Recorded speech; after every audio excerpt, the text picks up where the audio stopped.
How's it going, everyone? Welcome to the room. We'll get started in just a few minutes, but thanks for joining. Be back soon.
Hi, everyone. If you're just joining, we'll get started very soon. Thanks again for joining, and we'll be back to you in a minute or two. Thanks.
How's it going, everyone? We're just working to get the band into the room.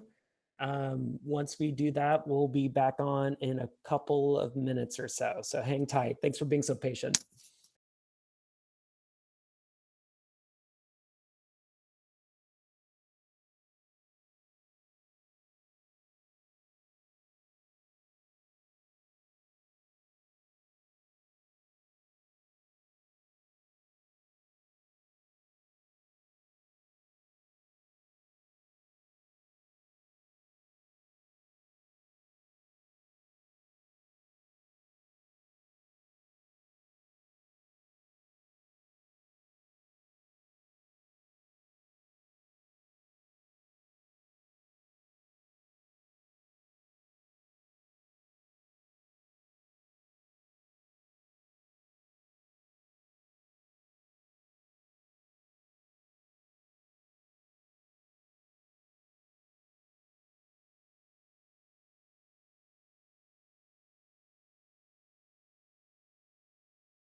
All right, it looks like the guys are about to come in, so hang tight and we'll get started in a few seconds.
Thanks so much for your patience, everyone. We're still bringing them in. Just just about time, just around the corner. Thank you for being so patient. So now I'm talking. Does that mean, am I audible? You are. Yep. Craybones. How's it So, going? I mean, I've been in the chat. I've done been in the chat. What are we talking about? Welcome to the room. Hold on, I'm waiting to get Daniel and Sam in. And once I get all three of you guys, we'll get going. Does that sound good? Yeah. I will. I'll hit mute then, and I'll be Thanks. Back ready. in a bit. Strummy.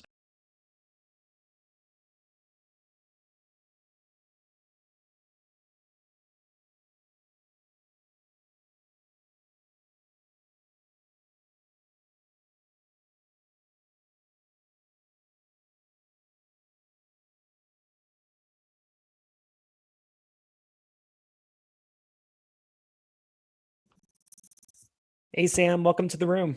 Hey, how are you? Good, good. We're just waiting on Daniel and we'll get going. Cool. What's up, Sammy? Hey, Paul. How's it going? Pretty good. I didn't get to see you the other night before you left. Yeah. I went home for some pizza, and then Nice. and spent my whole day at the airport. Sweet. I lucked out at the airport. Yeah, I guess, win some, you lose some. I just went into the fast track lane and just was like, I'm going to play dumb. And I just went through, and it still took a long time. And was still like, it would have been akin to like just regular, busy security, still like 30 minutes. Yeah, totes. Sam, before this message scrolls by, this guy Justin Navarro's asking what type of pedals I used. Do you remember that brand of that bass pedal that I was using, the God Eater? Do you remember what the name of the company was? The God Eater. Yeah, I was on the bass. I had this one distortion that Richie let me use that's just totally insane, and it's made in India by some guy, and you can't buy any of them. And the pedal is called a God Eater. Oh, I don't know what that is. We'll never. But I use that on. I don't think I use it on the guitar, but I use it on the bass, and it's kind of like it's like the dopest distortion ever. Yeah, it figures it's not like readily available. Is that the one by What's that? Animal Factory? That's is Animal Factory a company run by one guy in India? I believe it's run by one guy. Yeah, and it's like super, super rare pedals. It's kind of like a screwed up like fuzz pedal. Yeah, but it had. I mean, it just did really crazy things with the bass. Yeah, it was so cool. And I think it had a picture of like that Goya painting of the god eating its son. And Well, I guess we could get started, and once Daniel joins the room, I'll bring him in. Kiss is And, blowing with the VPN, basically. That's what's going on. He's not Yeah, I'm sure it's I'm sure it's a VPN issue. But first of all, congratulations on the album coming out. And thank you all the fans in here for joining. I know that you guys have been playing some of these songs already in your live sets, but you just did 3 sold out nights in England. And are you excited to start incorporating some other songs from the album into your live set? Like what songs from this new record are you really stoked to play for people?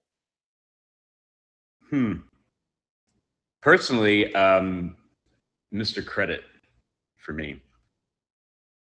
I mean, I would like to play all of them. Yeah, I think next on my list is Greenwich, but Mr. Credit, I think people are vibing on. Yeah, I like Greenwich. I mean, it's I think usually you have the tendency or the desire to want to play a lot of new songs from any new record because of by virtue. But I think like with this one too, like it's even more so. I find that I would play the whole album in its entirety. Yeah, I mean, there's a lot of people in the chat now saying there's Mr. Credit, Passenger, Go Easy, I Saw Greenwich. Yeah, I mean, Renegade Heart. Yep. All of those, I think we will definitely play. I think everyone is game to get them up and running. I mean, it's interesting you brought up Mr. Credit because I was going through the Interpol Reddit page, and there's a Mr. Credit appreciation thread. That definitely seems to be a song that people are really, really gravitating towards. Cool. Yeah, we got a really good drum and bass sound on that one, and just like that was a fun one. That one does a thing. Everyone. So the person who keeps asking what song Juror became Fables. Juror was the working title that Daniel had for Fables. So we kept a lot of Daniel's working titles on songs for this record, such as Mr. Credit, which then kind of informed the lyrics. And Tony is another example. Into the Night is another example.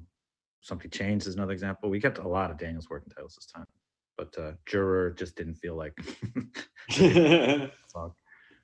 I mean, speaking of titles, how did you guys decide on The Other Side of Make Believe to title this record? Someone else asked who usually names the songs. I'd say mostly me, but as I say, Daniel's working titles are very often super dope, like Obstacle 1 and Obstacle 2. So I think, I don't know, maybe it's like 30-70 or even as high as 40-60 on who names them. Sorry, the question, The Other Side of Make Believe, why the title? Yeah, exactly. How'd you guys settle on that title, and what does it mean to you guys? We've historically taken lyrics and made particular lyrics the title. For instance, Turn on the Bright Lights. I Love to Admire was actually a lyric that just didn't make it into a song that made it onto the record, but that's where that title came from. And so that's a lyric from Passenger that just kind of felt like it was, if any lyric on the record summarized a lot of the themes, it was that one. And I think it's really appropriate to some of the motifs on the record, just involving like fiction and storytelling and fables. I mean, speaking on the creation of this record, you guys have said in interviews that the beginning of this record started out very spaced out. You guys were writing it in isolation, obviously, at the beginning of the pandemic. But how did it feel when the three of you reunited in the Catskills and played all those songs together in a room? It must have been pretty mind-blowing to hear all three of your parts actually there live. Yeah, I think it was. And I think after kind of playing through a lot of the material for the first time and realizing that, you know, we were onto something, and then it was kind of the excitement of what will develop while we're in the room together. So there's an aspect that the songs, you know, they were written in isolation, but then they did kind of benefit from, you know, getting together those 2 times in person. So you already had this really thought out foundation, you know, that was, and the approach to that, like working remotely, was very unique to the band. But then there was still the kind of old, you know, tried and true aspect of, you know, hey, playing together, which kind of just extended on what was already developed. Here's a great question from the chat. A lot of people are asking about the cover imagery. How did you guys settle on that really striking photo? We work with this great company called Undercard, which is Matt DeJong and James Medina. And they're like a graphic design team, and they did Marauder with us, and they did this record. So I spoke with the two of them about like lyrics that I was working on. They kind of came to us while we were still in the studio and said, like, you got to give us information so that we can start working on a design concept for this record. So I like gave them some thoughts. I brought up like symmetry and reflections and, you know, like dark side, light side, on this idea of kind of like the, you know, the other side of make believe being sort of like there's the positive side to our storytelling nature, and then there's like the negative side to sort of self-deceit and, you know, narratives that don't match up with reality. So that idea of like symmetries and inversions and reflections came to mind. And then like a couple weeks later, I just get an email from Jamie James with that photo of the knife propping up the mirror. And he said, what do you think of this? And to be honest, I feel like Sam and Daniel were the ones who really sort of like championed it more than me initially. I think I came to appreciate how dope it is, but yeah, I really love it. I think they do a fantastic job. So yeah, Undercard rules, and then the photo that's on the cover is from British artist from the 70s whose name escapes me. I'm sure it could be researched. Yeah, if anyone in the chat has the name of the artist, throw it into the chat. Another question that came in through the chat, Paul, building off of what you just said about your lyrics, was there a song in particular that was difficult to crack lyrically that you really, really worked on throughout this record?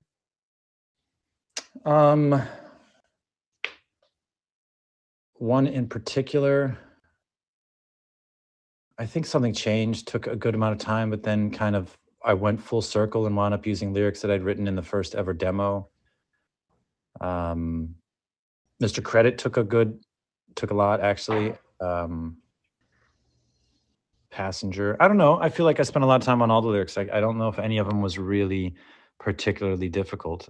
Or there was one really difficult one, but then it didn't make the record. So I think the songs that sort of want to be kind of like come into existence a little bit more easily. So I don't remember struggling that much.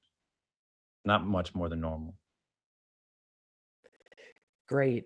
For those of you in the chat, if you haven't seen already, you can actually ask to speak.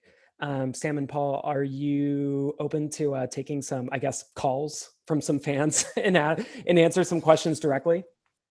Sure. Yeah. Awesome. Okay, we're going to bring in Michelle. Hold on, Michelle. All right, Michelle, you're on. Oh, and don't forget to unmute yourself. When you join the room, it automatically puts you on mute. Sorry about that. Good morning. Thank you so much for choosing to have me talk. I just wanted to say the album is phenomenal. You guys never fail to amaze me with your music. It just means so much. I've been a fan for so many years. One of my favorite tracks from the album is Big Shot City, and I was just very curious as to what was the inspiration for it. Thank you. Thank you very much. That's very kind. the inspiration for like the song itself, or the lyric, or Yeah, the lyrics, and the tune is also very fascinating. Like just the beginning of it, I mean, those chords just immediately struck me, and that became my favorite track. So yeah, the lyrics, I was just curious to know what inspired the lyrics. I think I came up with the line "Stop the operation," and just sort of went from there. Yeah, I don't know. It's hard to say, really. The songs kind of like write themselves in a weird way. Like there's just like an atmosphere to the music that then informs what I do lyrically. And right now it's hard for me to sort of like zero in on what exactly I'm saying in Big Shot City. Oh, okay. But I remember that the kind of like melodic part of the instrumentation that happened, at least at the beginning of the song, was something where Daniel and I we were in the Catskills and then house. And for whatever reason, I just started playing my bass at the exact same moment that Daniel started playing his guitar part for that. And what I accidentally just happened to play in that moment is the sort of hammer-on note thing that begins the bass line. And it is one of those times where it's like a really weird note. I feel like it's a strange note selection that I don't know if I would have come up with if it wasn't for the fact that it just like happened by accident. And we both sort of like raised an eyebrow at each other like, oh, that sounds dope. And then we just went from there. Okay. Yeah. You know, it's so funny. There was a Reddit comment that I read the other day, and somebody said that to them, it sounds like the introduction to a Nintendo game. I just thought that was pretty funny. Yeah, that's cool. It's also my favorite outro, and my favorite drum performance is the outro of Big Yes, definitely. Sam, your drumming is amazing in this album. A lot of people say that this album just really shows off your drumming. I agree. It's so great. You guys are so great. Thank you so much for answering my questions. Thank you very much. Yep. Bye, Michelle. Thanks so much, Michelle. Bye. Bye-bye. Sam Maxwell says, can you talk about coming up with the drum parts for Into the Night? Into the Night. Yeah, that it was a weird one because of the timing is so strange. I think it actually took me a while to figure out to not get turned around like in the verse of the song. And I really think it just stems upon like, you know, kind of Daniel's angular approach to rhythm sometimes and the timing of it. And, you know, and to be blatantly honest, it was just another opportunity that presented itself way more than in the past to ape John Bonham. But it just kind of has that, it's just that pocket that it sits in that is not necessarily just, you know, wanting to rip off one of my heroes, but it just falls into that ground to me. Like that it was just a natural kind of inclination to really be married to the guitar part, you know, and kind of keep it angular, not kind of smooth it out and, you know, make it a little more predictable per se, if that would even be possible. Totes, yeah. I hope that answers the question. Yeah, I would actually just keep talking about that, but I think we should move on. Jake, did you want to do another question? Yeah, let's bring someone else in. How about Brigitte? I believe that's how you pronounce your name. I'm sorry if it's not Brigitte, but here you go. All right, you're on with Paul and Sam. Just a reminder, take yourself off mute. Well, hello. I'm surprised. I think I pushed the button in the beginning by mistake because I was testing this. I'm sorry. First, I want to say hello. I'm from Long Island, New York, so I love everything you do. And I've been listening to you for about 3 years only. Or was it 2 years? My son got me into it. And you helped me through the bad times. And I listen to you every day while I work. I work from home on my computer. So the music is just so, I don't know, it's just different from everything else. that's out there today. So I'm not prepared to ask any questions. I just want to thank you for your beautiful music. Well, thank you very much. It's very much appreciated. Yeah, that means a lot. So glad that we can be there as part of your daily routine. That's beautiful. Thank you, Brigitte. Thank you very much. Have a great day. You too. Bye. All right, let's go to one more. How about Nasir? Let's bring you in. There we go. Hi, Hi, how are you? I'm good. How are you? I love that picture of you there. Thanks very, very. I didn't think you'd actually let me speak. This is a little terrifying, although I'm very happy to be here. Thank you for letting me speak. I'm a little shaky. Sorry. I have a few questions written down. My first one is kind of how to handle, not exactly losing somebody, but not having as much contact with somebody that you were very close with, I guess. How to so Sorry. is your question like how to either one of us deal with that? Yeah, just advice, maybe. I don't know if I'm the best person to answer that question. If you can't, it's completely fine. I get it. Paul? I mean, I just think it kind of depends. If it's someone that you can reach out to, then, you know, Yeah. there's right. that.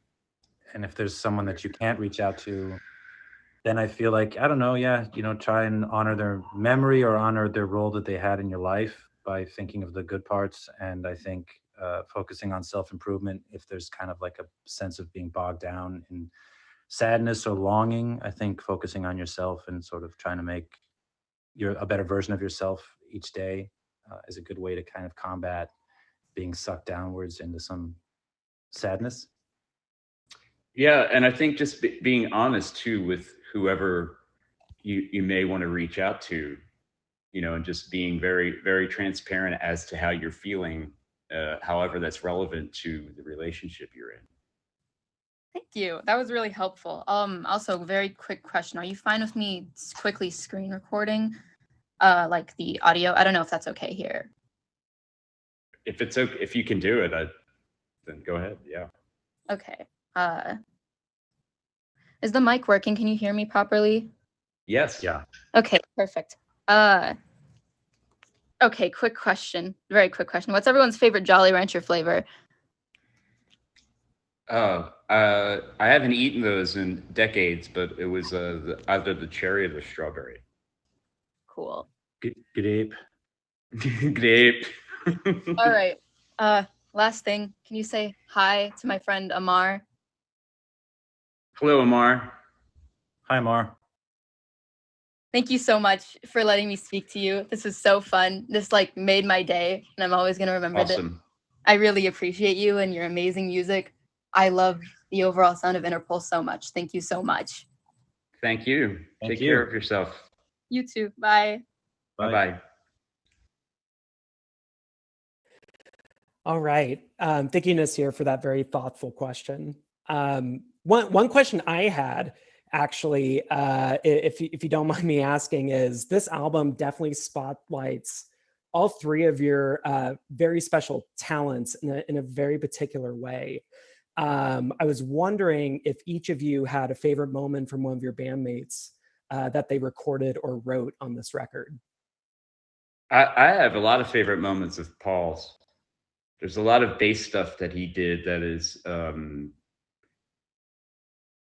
think, just so dead on, you know. And we do have a really good, Paul and I have a really good communication when we're writing the parts. I think in the years that Carlos hasn't been with us in the writing process, you know, as well as on stage, although we have our friend Brad Truax playing bass on stage, like Paul and I really have a good dynamic, almost unspoken, and could really know how to push each other in really positive ways. And there's just certain points on this record where it's just like it really hits the mark. to my ears, and kind of just as a listener gets me excited. And Big Shot City, like the bass performance on that is really good. There's a lot of great lyrical moments too that kind of transcend, our relationship, that I would just identify with if I didn't know Paul at all, if I'd never been in this band. So, yeah, there's quite a few moments actually. The Mr. Credit, I think chorus too, lyrically is beautiful. I love the imagery of that. Oh, thanks, man. You're welcome, Paul. I would just quickly say, yeah, I mentioned the outro Big Shot City. I think the bass and drum interplay there was so much fun to write. Similarly, I think we had a lot of fun with the post courses of Into the Night when it's like the triplets. Yeah. And then I remember also the outro of Tony, sort of just feeling like I came up with like the bass notes, and it was just an opportunity. Like I felt like really lucky that I wasn't going to do anything with the bass line, that I was just going to like keep this bass line of the outro super simple and just let it be this groove, like bass and drums, nothing busy, just kind of, it just locks in and does its thing. And I think, yeah, I just never had, I'll often kind of wonder, like, is the bass doing enough? It was just a really cool, reassuring moment of like, oh, the outro of this song is just going to be a steady groove. Yeah. I remember changing my part like on the spot to kind of accentuate what was going on bass wise at the outro. Like it informed. So it was like, oh wow, this is what I should be playing. Thanks, Paul. And we nailed it. Yeah. And then another one from you is Something Changed. When you came up with the beat that became the verse beat for that, I was like, okay, like it's like you're like a hound with a, you get a scent, and I know, like, you're not hitting what you're trying to do the first take, but I can sense where you're going, and it's like, oh shit, this is gonna be fun. Oh, pardon my French. This is gonna be sweet. Yeah. Yeah, that was fun. For DK, I think, shout out Into the Night. That's Into the Night, yeah. And I think his guitar work on Passenger is one of the most beautiful things he's ever written. I think it's really good. Just bonkers. Yeah. Yeah, I think we can go on and we can pick out a lot of things, as soon as you start talking about it. It was really a fun record to make overall. There was just really, starting out in such a bleak period, for the whole globe, and then to have this thing to kind of, sink into. It was just, aside from it being a unique experience for the band and writing music and the way we do it, it was just, it was a saving grace to be able to, have something that, it was like going to work every day. You can kind of forget about how bad things were for a good minute. Mm-hmm. Yeah. I mean, even the fans are pointing out definitely that communication between the three of you really shows on this record, and it really feels like the three of you really cracked open the world of Interpol, and it feels like a very exciting but like natural evolution for the band. It really feels that way, aside from, what was going on around us and for everybody at that moment, throughout, 2020, aside from, what forced us into this situation, it was great. It was just a great way to write music together, and kind of really, we'd never not written in person together. And, kind of just to be pragmatic about it, and then it yields these really excellent results was a beautiful thing, I think. Thanks, guys. You up for taking a couple more phone calls from fans? Sure. Awesome. And for those asking, we're desperately trying to get Daniel in, but there's some technical difficulties happening on his side. But if he can get in, we'll bring him in. I'm gonna hang up when he gets here. just a private session with Daniel. Okay, let's bring in. How about let's try Jesse. Hi, Jesse. You're on with Sam and Paul. Wow, this is great. Hey guys, huge fan. I'm a middle-aged man now that fell in love with you guys in his early 20s, and have really loved the evolution of the band and the sound, and after Carlos and everything. And I just wondered, was there ever a point where you were like, this is it? We don't have anything left in the tank? Or, I hate talking about the end of you guys, but is there a point where you guys are like, we're done, man, let's just retire and be cool and start super groups elsewhere? I don't think there's been a moment that moment hasn't happened yet. Thank God.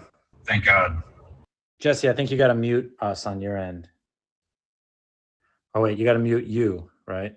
Or something. Yeah, Jesse, if you want to mute yourself, I'll bring you back in. But there's some bad feedback going on. There's one answer to that though that was pretty meaningful that I think Daniel would probably mention, was that when we started writing El Pintor. And Daniel's in. Sorry. Hey, Daniel. Hello. What's up, Daniel? How's it going? Pretty good. Just chatting with the fans. Nice. A fan asked if we ever thought about packing it in, and do we ever think about packing it in, or just thinking like, there's nothing left in the tanks. And I was about to say that I think before we started writing El Pintor, I don't think we actually knew, I don't think we were worried that it was done, but I don't think we knew what the future was going to hold. And then we got together, you and I, and wrote The Beginnings of Anywhere. Right? That's the name of it, the song, isn't it? Yeah, that's correct. And I think we were really encouraged. And then we played it with Sam and sort of kind of knew that like, oh, cool, this is going to be a really good song. And it was very organic writing it. And I think from then on, we just kind of felt like, cool. And now there's like this whole new well of inspiration to sort of pull from. And I think a new chemistry continues to take shape from that. And I do think that, we would know when we were done. And I feel that it doesn't feel that way at all. It's never felt like we were struggling to, feel inspired by each other. And I think that that's a great fortune that we have in this band, is that the chemistry, stays. So, fingers crossed that maintains that way into the future. But I think we would definitely hang it up if we were like, not feeling it anymore. Yeah, I agree. And it doesn't really feel that way at all. It definitely feels like there's something to ride off of from this record. I think it could end up yielding beautiful results into the future. And now Daniel will talk for the rest of the time. I agree. I feel like I think everything you said, Paul, as far as like we would know, and the fact that it's as soon as we embark on writing, we're never short for ideas. It's just we're actually just paying attention to what we're working on in the moment, and there's just too much to kind of be inspired by, and we're just kind of off to the races, so to speak. That it's easy to take that for granted, but I don't think that we do. And at the same time, it's easy to. It always serves as a reminder as to why you're a band. Like, because you're like, oh, the chemistry's just happening in front of your eyes, and the proof is in the songs they're evolving, that are that feel as exciting as anything you've done previously in the moment. And so you kind of have that familiar feeling of excitement on new material that's just been there, like the currency has been there since day one, and it's a pretty fortunate place to be. All right, we're gonna take. We'll do 2 more fan questions if that's okay with you guys. Let's bring in, how about Max? All right, Max, you're on with the entire band. Hello, hi. Hey Hi there. there. So truthfully, I haven't been listening to Interpol for very long, but I do hope to be a fan in the upcoming future. And I did want to ask, I got into the band with the music video for Evil, and I've been fascinated with it ever since, so much to have it on repeat. I was wondering if you had any, like, facts or things about that you could share? Paul, do you? About the video specific? Anything, really. I mean, the song, Yeah, I mean, I can just remember that the song that was at a time for me lyrically. I don't know. I really enjoyed that song lyrically. I put that sort of in a category with Specialist and Not Even Jail of a certain like moment in time for me writing wise that was, I think, me kind of like figuring out what I wanted to do lyrically. And I think they're kind of like cool. Like that song's like almost like not a mission statement, but I think one of the songs that sort of helped me define what I wanted to be as a lyricist. So that's cool about that song. And then the puppet, everybody, you know, there's the Norman puppet that Charlie White. Am I getting that right? Charlie White, yeah. Created for that video, a great artist, and he had a really cool concept. And I think it was really, he's someone, I think like the lyric is very strange to that song, and I think it spoke to him. And I think the video is strange, and the whole thing is just like out there. And I'm very proud of it as being just kind of, yeah, it's out there. Charlie White's a unique character in himself to where he's not really, you know, a director per se, right, Paul? He doesn't do like a lot of commercial work. Isn't that correct? He's like a, I mean, he does, I think he's a professor now. He does photography. He does like design stuff. Yeah, he does a lot of things. Yeah, he's a very interesting guy. Well, thank you for answering my question. It was nice to speak to you guys. You too, Max. Take care. Thank you. You're welcome. Before we go on to one last call from a fan, Daniel, earlier I was talking with Paul and Sam about some of their favorite moments of each other's when recording this album. I was curious if you had any favorite moments that or parts that Sam wrote or Paul wrote while making this record. I mean, so many. I mean, really so many. I mean, just because we did part of this record where we had to sort of write remotely, as maybe you guys have already addressed. For me, it felt like a little, with that in mind, and with, you know, all the global circumstances and the restrictions of movement and so forth, just the fact that we had to exchange these files and so forth. When I'd wake up like the next morning, I'd have like a new part for that, you know, like Sam would add a new drum part or something like that, or Paul, and it always became like something I really looked forward to, and always a moment of discovery. So there's just so many in that sense, and there's every single time it always felt like a great new surprise waiting, and it felt like just, I don't know, like an advancement of each song, and also again like a kind of like a recommitment or reconfirmation as to why we're a band in the first place, because each time it's like, oh man, I hadn't thought about this. This is advancing the song into an exciting new direction, which is consistent to, I think, how we've written all of our records. And even though the fact that we were a great distance apart and this wasn't happening real time in the same room, it was still happening, and it felt like we were in the same room, and that sort of wasn't to be expected, but that's like what happened. So I don't know, there's a lot of exciting moments. I mean, for me, it's like, even like a song like in general, just as when Into the Night came together, that felt like a really exciting moment. It's got some crazy little arrangement stuff in there, and just like the beat is sick, and it feels like great every time like Sam comes in from the top of the song after my guitar line's been in there, and then just like Paul's vocal and the post choruses and the guitar line, and he, you know, I think Paul came up with that during, correct me if I'm wrong, Paul, but I feel like it was during the second writing session when we finally were able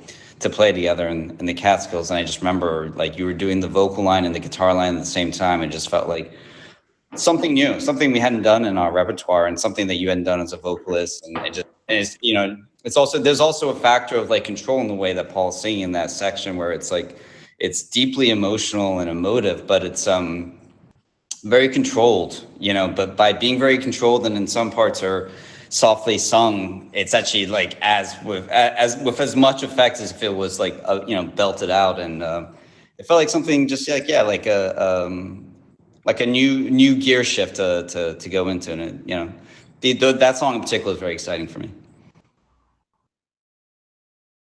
Awesome. Yeah. Thanks for sharing that, Daniel. All right, we're going to go to one last question from a fan.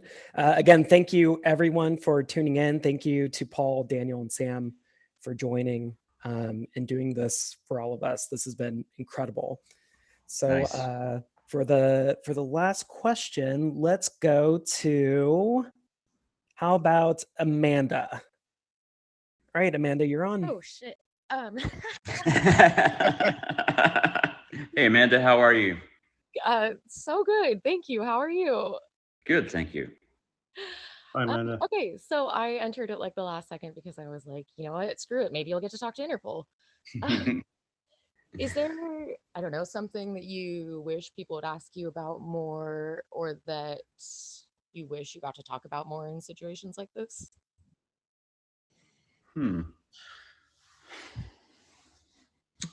This has been pretty satisfying.